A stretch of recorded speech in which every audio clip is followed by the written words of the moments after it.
Hey everybody, I'm JJ, you're watching Reality Survival, and today we're going to talk about some things that would help you figure out when you would need to evacuate if there was a nuclear bomb that detonated someplace close to your house.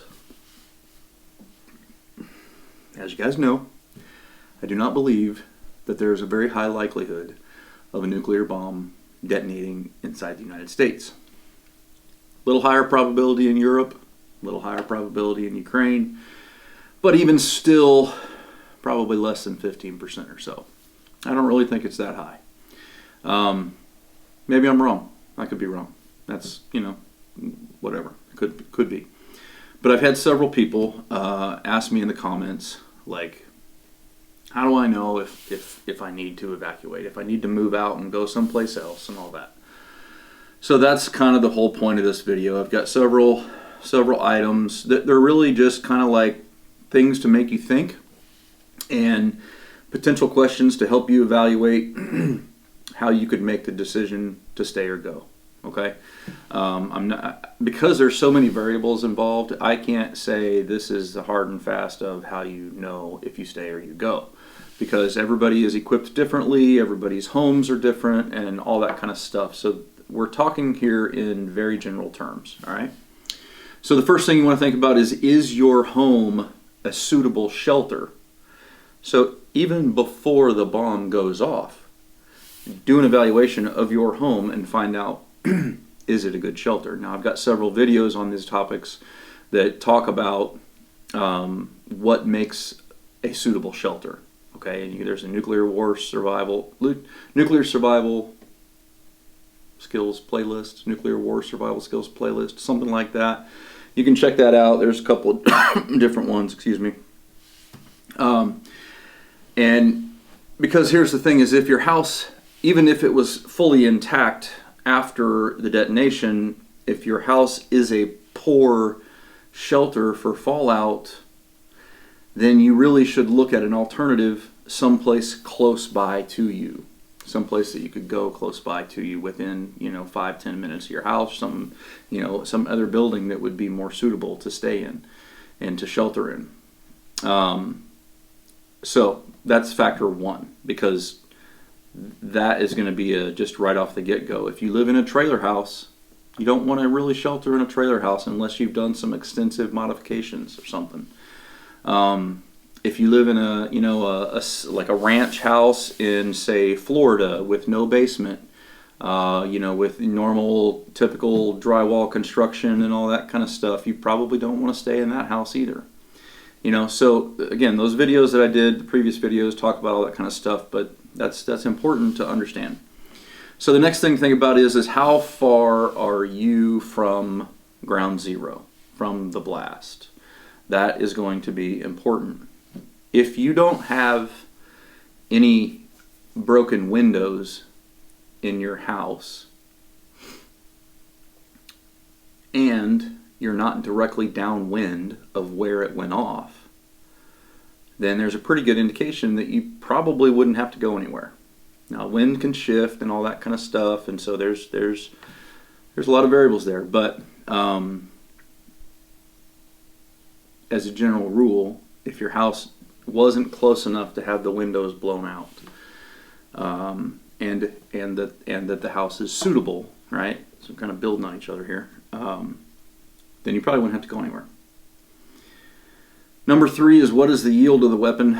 That's really kind of an academic thing, but the higher the yield, then there's going to be probably more fallout and all that kind of stuff, depending on exactly how it is detonated. The next one that I fall into here is it an air burst or is it ground burst? Well, if it's an air burst, the cloud, when you look at the mushroom cloud, it's going to be mostly white, and it's not going to be very dark or gray. And the reason is because an air burst is not going to have as much debris up in the cloud, and so even if you excuse me, even if you haven't heard any radio transmissions or anything like that, if you can see the mushroom cloud and it's white, then you're probably going to have less fallout. Okay. If it's really dark gray and blackish, then you're going to have a lot more fallout. So if you are closer to it, or if you are downwind from it, then you really need to kind of do some rating on how good is your fallout shelter. You know, do you have a basement or not? Do you have, you know, a bunker built within your basement? You know, and when I say bunker, I just mean like an improvised thing, you know, with some stuff piled up, and, you know, it's like we talked about in the other videos. So that's the first couple of things there.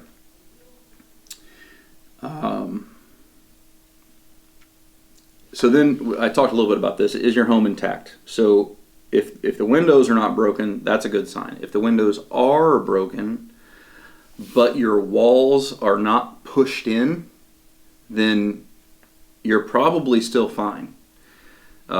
If your walls are pushed in to where the house is just not structurally intact, then you're probably going to have to move.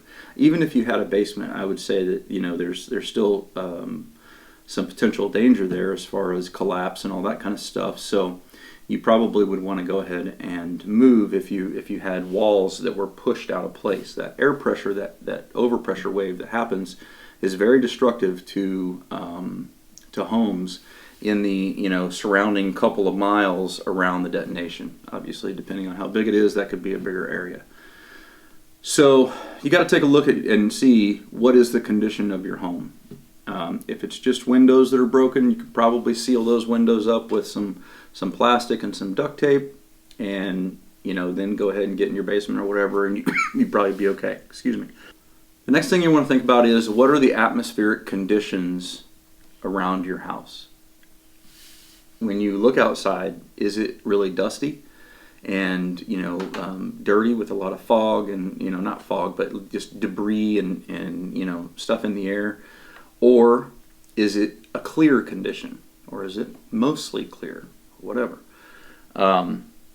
If you're in a situation where you look outside and the atmospheric conditions look like 9/11, you know, like the videos and the pictures that we've seen from 9/11, where there's, you know, just really thick dust in the air and all that kind of stuff, unless you have personal protective equipment like a gas mask or something along those lines, then you probably don't want to stay there,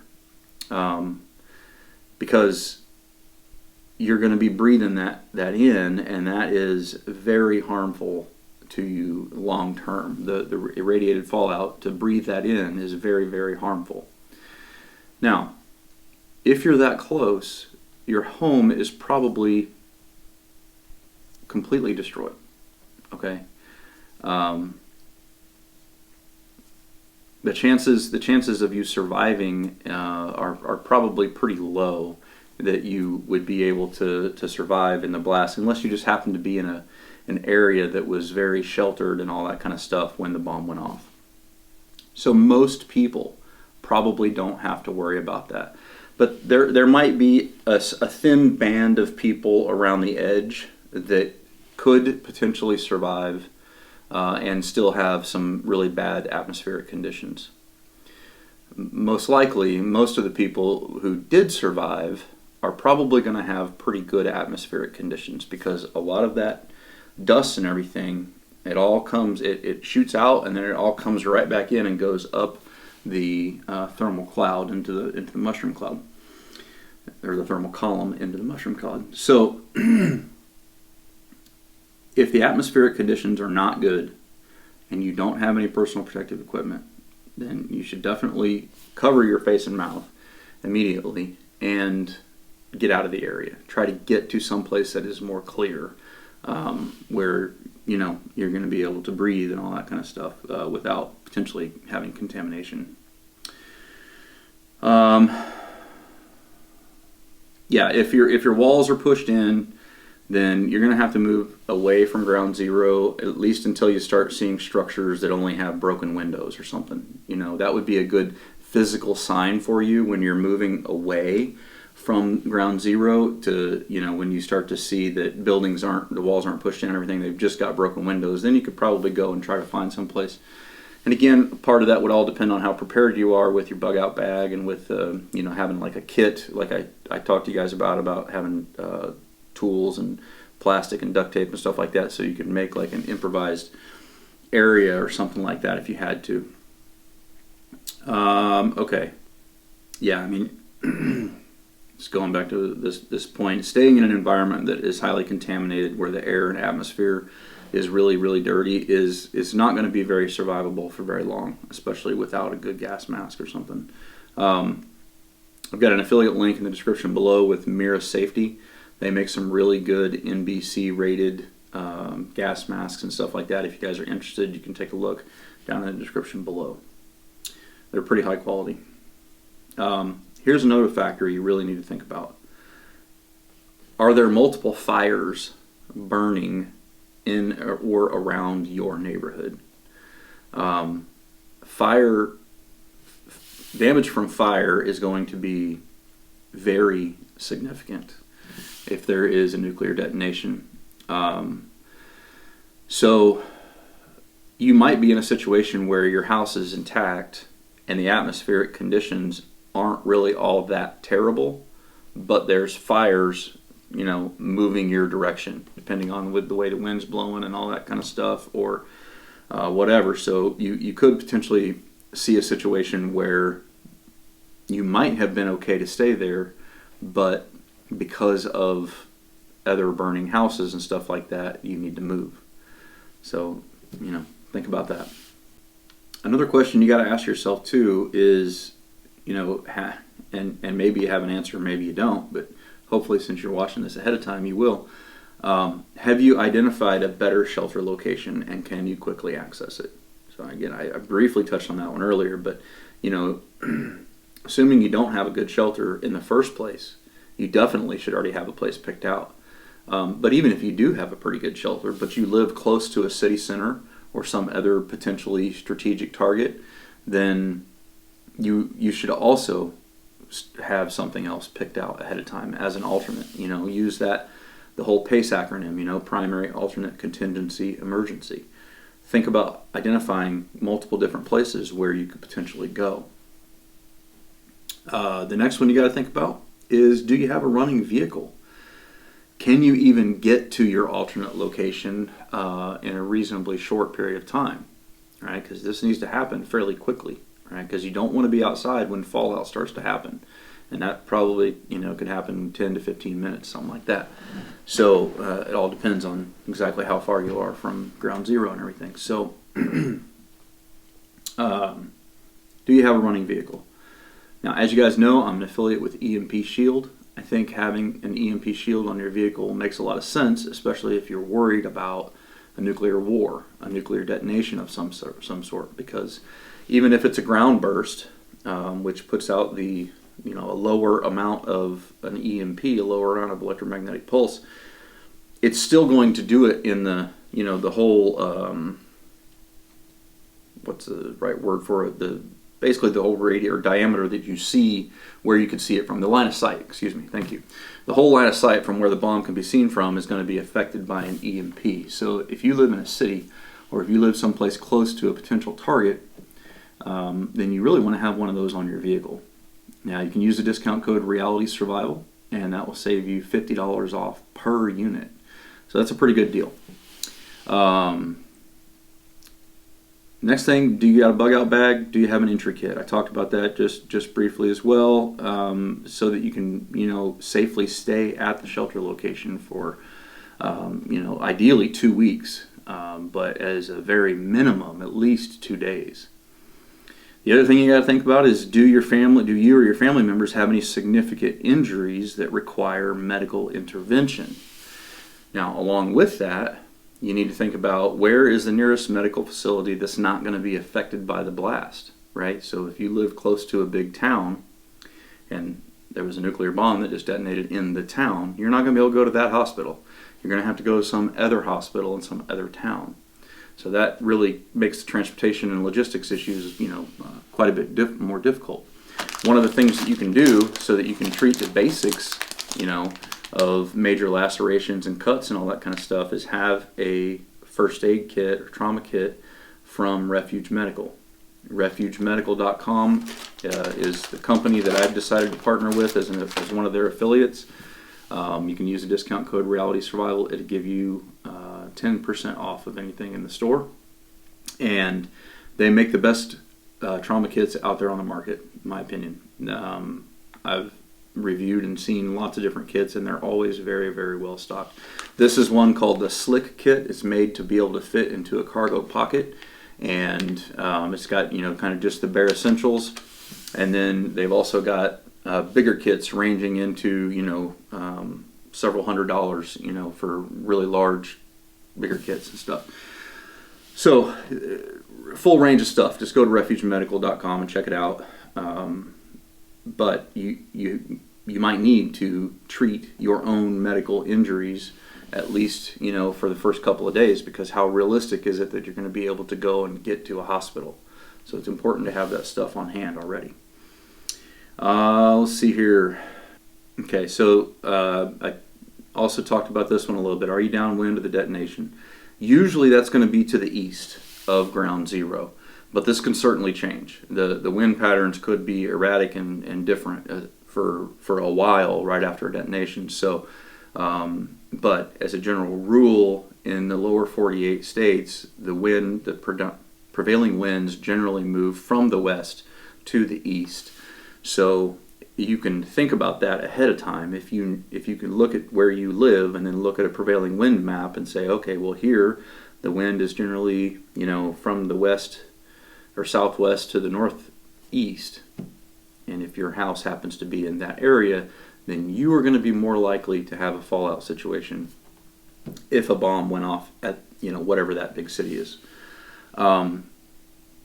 So a little bit of pre-planning, you know, you can kind of do some deduction and say, hey, maybe we should spend a little bit extra time going ahead and putting together some sort of a temporary shelter / bunker in our basement, because we do live in kind of where a predicted fallout area would be, right? That might be a smart move, just so that you don't have to try to do that last minute when something happens, or if something were to happen. Okay. Now this is going to all depend on the equipment that you have, but you know, what is the level of radiation inside your home or your shelter? Because here's the thing: it's possible that you could be fairly close to it with only some minor damage, depending on what other buildings are around you and all that kind of stuff. Maybe your house didn't get really catastrophic damage, but you're still fairly close because some other larger and more industrial buildings or something were shielding you from the overpressure wave or something. I mean, it could be some weird circumstance like that. I'm not saying that would be general, but it's possible that it could happen. So if you don't have a way to measure radiation inside your house, then you're not going to really know, right? You're going to have to basically rely on seeing and starting to feel the effects of radiation sickness. And if you do that, that's not a great way to determine that, right? So having some sort of a meter, radiological survey meter or something like that ahead of time would be a good idea. Unfortunately, there's not a lot of high quality radiation survey meters on the market that I've seen that are reasonably priced for most people. So I don't really have any great recommendations for you aside from the old civil defense ones that I've talked to you about in the past. And you really would have to send those off to get them calibrated to even be remotely reliable. Okay. The thing is if the radiation is too high and you start to feel the symptoms of radiation sickness, which I just did a video on just recently,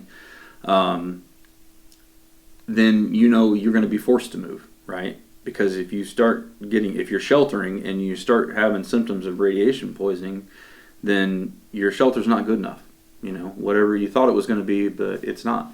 And so you're going to have to move. So you should always be ready to move if you have to. as an example, I mean, just to understand a little bit how time is on your side when it comes to radiation and fallout and all that kind of stuff, especially from a nuclear bomb. And there's a big difference for those that haven't watched my channel before. I've tried to explain this multiple times. There's a big difference between a nuclear bomb detonation and how the how the fallout decays rapidly, and the difference between a nuclear power plant and it having a catastrophic failure, and how the radiation there, the fallout there, lasts a lot longer. And the reason that is because a nuclear bomb, you have fission and then fusion and then fission again, and so it kind of burns through it faster, the fusion portion of that does, and it starts that decay process going more quickly. At least that's my understanding. I'm not a chemist or anything like that. Whereas the nuclear power plant melting down is just a fission reaction, and so it isn't as rapid. But anyway, just to understand a little bit of that. So if you had a reading, if you were able to take a reading at this level, say you had 1,000 roentgens per hour at the time of detonation, if you can wait 2 hours, that 1,000 will be reduced to 480 roentgens. Now that's still a lethal dose at 2 hours. If it was reduced, or after 7 hours, that 480 would be reduced to 100 roentgens per hour. Now, that would be a dose that you could survive from, but you would have to get out of it quickly. You'd have to move very fast. If you wait till 14 hours, that 100 Roentgen would be reduced to 43 Roentgen. You still don't want to be in that either. And then if you wait till 48 hours, that would be reduced to 10 Roentgen per hour. So for every 7-fold factor of time, there's a 10-fold decrease in dose rate. So ideally, what you want to do is you want to shelter for 2 weeks if you're around radioactive fallout from a nuclear bomb. 2 weeks is ideal because you're basically reducing it to a minimal level that you can definitely tolerate. If you can't stay that long, then you really, really need to try to stay at least 48 hours in place in a good shelter location. Now, unfortunately, like I said earlier, a lot of this is really kind of academic masturbation because unless you've got a calibrated radiological survey meter and dose meters and all that kind of stuff, that's the only way you're going to have a really good baseline on any of the measurements.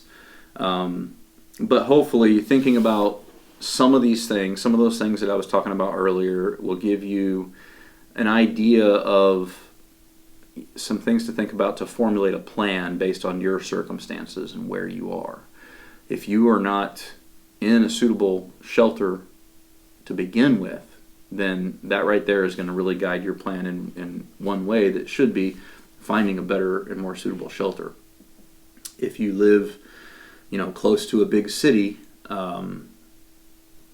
then you're more likely to take more damage if that was to happen. Now, I do want to say again, I don't want this to be a fear-inspiring video or something that makes people afraid. It's just the reality of the situation that if you're closer to where a nuclear bomb goes off, your likelihood of dying is higher, right? Those people who live more out into the suburbs and out into the rural areas are going to have a lot less to worry about. You just do. Now, unless the bomb just happens to be way off course or something along those lines, then you're not going to have as many issues. But with a little bit of planning and a little bit of creative shelter making in your basement and all that kind of stuff, you can really make a pretty adequate shelter and that kind of stuff. But it's not likely. This isn't likely to happen. This is not something that you should really be like spending a whole lot of mental energy on and all that kind of stuff. I feel like I'm doing a little bit of a disservice talking all about this stuff on videos so frequently because some people might think that I'm concerned about it or that I'm worried that it's going to happen. The only reason I'm talking about this stuff is because it's the stuff that you guys want to watch. And I base that off of the numbers of views that the videos get when I put them out and the survey that I did on YouTube, and more than 50% of the people who watched the channel said they wanted to see more stuff on this topic. So that's why I'm putting it out there. It's not because I think it's likely. And even if there was an exchange with Russia or China, it's very unlikely that it would be a full-out exchange where both sides are, sending all their missiles. That's extraordinarily unlikely to happen. Maybe, it could be like a limited exchange situation or something like that. But it's still so low on the likelihood level that it's really not even worth mentioning, honestly. So, anyway, just some thoughts to get you guys thinking about that. What to do for your situation. What would be, a rational kind of plan of action, or whatever the case may be, depending on where you live and what your house is like and all that kind of stuff. So I hope that's helpful. Please go to realitysurvival.substack.com and sign up on our email distribution list over there. That is the platform that I send out all the videos from, all of the links for the Prepper Sit Rep, the weekly Prepper Sit Rep that we do. Pretty much any content that I put out, it comes from Substack. So it's free. It doesn't cost you anything. All you got to do is put your email in there. I will never sell your email list, and I will only use it to communicate with you about stuff, from this channel. I will be doing some giveaways over there. The next giveaway that we're going to be doing is this little Tops, what's it called? The Cockpit Commander, little Tops knife. Pretty cool little knife, little fixed blade knife. The video after that, we're going to give away this slick kit, or the giveaway after that. We're gonna give away this slick kit from Refuge Medical. So, we're going to try to. We just gave away this one to who was it? Deborah, I think. This was a bushcraft survival knife kit, and she won that. So I'm going to be snail mailing that out to her here shortly. So sign up over there on Substack. That is a great way to get in on the giveaways, and it'll also keep you and I in contact. That way, if YouTube decides to shut me down or cancel me or whatever the case may be, then I can still get in contact with you and get you our content. And we'll also be doing some videos over there as well for paid members and stuff like that. Probably the updates around the farm and things that we do kind of around here, more on a personal level, just kind of what we're up to, and then also some instructional stuff on wilderness survival and all that kind of stuff. So anyway, guys, thanks for watching. Don't forget to live 6 P's. Proper prior preparation prevents poor performance. Stay safe, guys.